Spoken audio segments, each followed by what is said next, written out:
Buonasera. Buonasera. What have I ever done to make you treat me so disrespectfully? If you'd come to me in friendship, then the scum that ruined your daughter would be suffering this very day. And if by chance an honest man like yourself should make enemies, then he would become my enemies. And then they would fear you.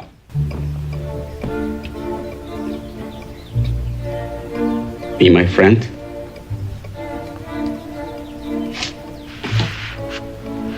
Godfather?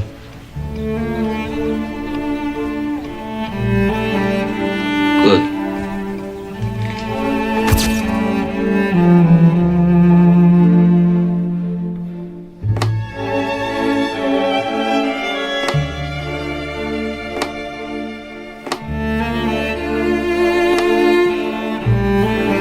That's my family, Kate. It's not me.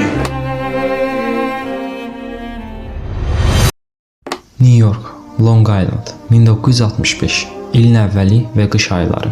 Puzo bir neçə ay əvvəl oktyabrda 44 yaşını doldurub 45-ə keçmişdi.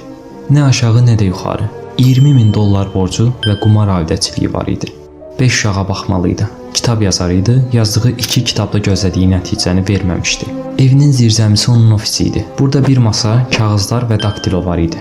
Bu vaxta qədər yaradıcılığında həmişə sənətə dəyər vermiş, əsərlərini pul naminə yazmamışdı. Amma indi pul qazanmalı, borclarını ödəməli idi. Özündən əmin idi, çünki çox satacaq bir kitabın necə yazılmalı olduğunu bilirdi. Zirzəmisinə keçdi, yazmağa başladı. Bir də zirzəmisində bilyard masası da var idi və uşaqları gəlib səs çıxarırdı. Mario Puzo isə onlara çevrilib, sakit olun, çox satan bir kitab yazıram, deyirdi. Uşaqlar isə gülüşlərini gizləyə bilmirdilər. Çünki atalarının uğursuz bir yazar olduğunu, kitablarının satmadığını və borclarının olduğunu bilirdilər. İlk romanı The Dark Arena və ikinci romanı The 13th Pilgrim hər nə qədər bəyənilsə də ticari baxımdan uğursuz kitablar idilər. Puzo kitabı 3 ilə tamamladı. 1968 iyulunda romanına nöqtəsini qoydu, 10 mart 1969-da kitab satışa qoyuldu, rəfləri bəzədi. Qısa bir müddətdə kitabın $410,000 kar etdiyindən xəbərdar olan Puzo ailəsinə zəng elədi və artıq çuğucu olmadığını bildirdi. İtalyancada uzunqulaq mənasına gələn bu söz Puzonun deyimi ilə hər ailədə olan bivec, pul qazanmayan ailə fərdinə deyilirdi. The Godfather İstənmədən, məcburən yazıldı. 21 milyon kopya satdı, 67 həftə boyunca ən çox satanlar siyahısında liderliyini qorudu.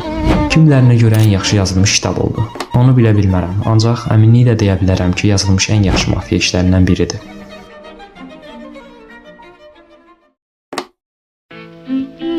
Əslində bu videoda sadəcə filmdən bəhs etmək niyyətində idim. Bəs sizə bunları, Mario Puzo'nun kitabı niyə danışdım? Çünki diqqətimi bir şey çəkdi və buna görə də videonun konseptini biraz dəyişib dərindən incələmək qərarına gəldim. Mənim diqqətimi çəkən bu idi. The Godfather kitabı istənmədən yazılmışdı. Mario Puzo dəfələrlə kitabı borclarını bağlamaq üçün yazdığını etiraf edib. Baxın, məsələn 1996-cı ildə verdiyi intervyuda yazdığı kitablar arasında ən sevdiyinin The Godfather yox, onun satmayan ikinci romanı The 13th Pilgrim olduğunu deyir. You can't tell.